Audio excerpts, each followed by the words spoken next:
chỉ này à? Mới sao không còn.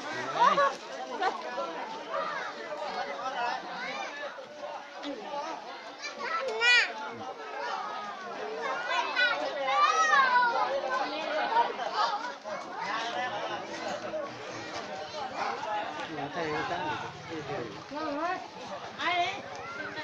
Ai mà? Nên.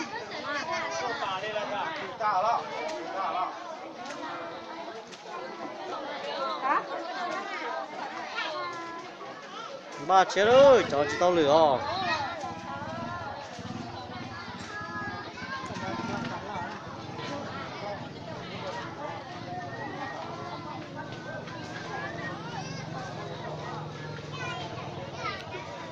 Ô, trốn được đi thế này.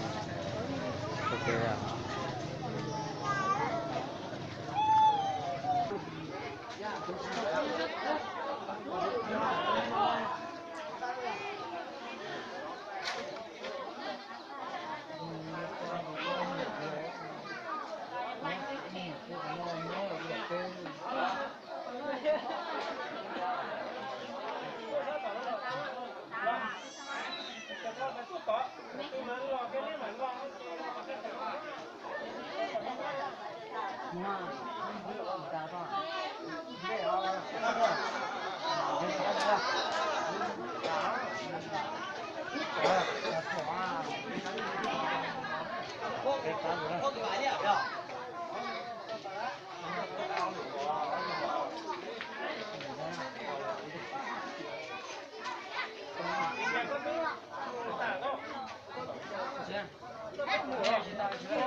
Có thằng cái lục táo nữa không chưa?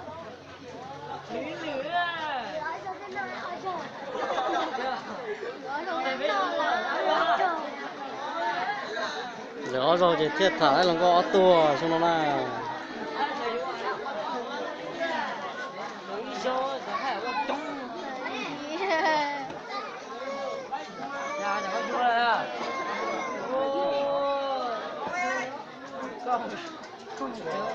con không sợ là thế tội là họ cả lối tại em bắt cho cô đuổi già là sai nhiều cũng cho mà cũng xì ló nó chỉ trong tiêu rồi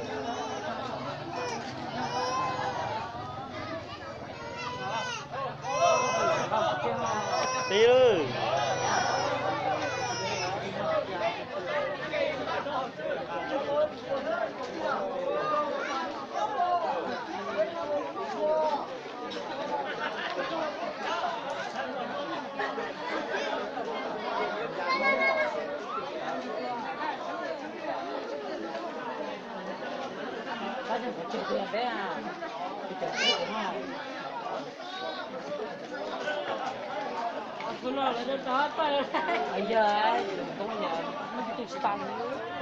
ôi đừng câu đẹp mà nó mấy chung khó biết chiêu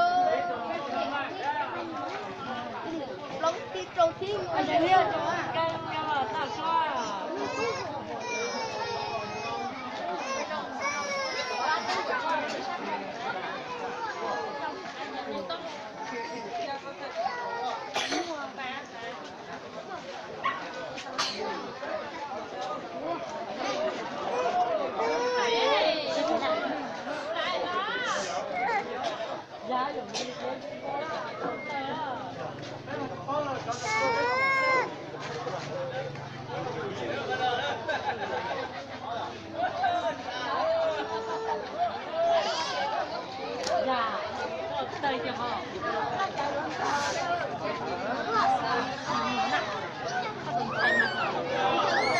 một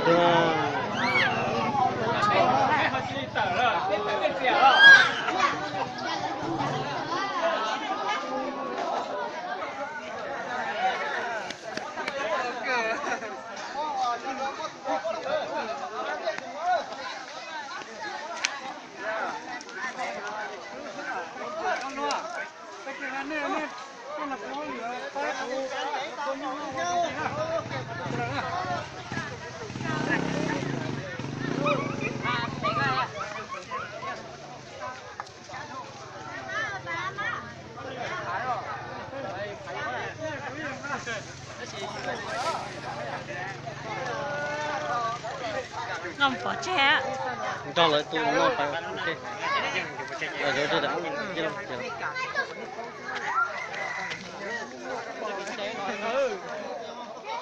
và cái chiếc tàu nó chết tàu à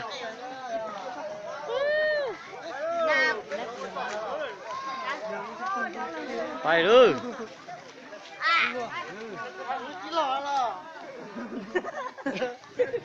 bắt chế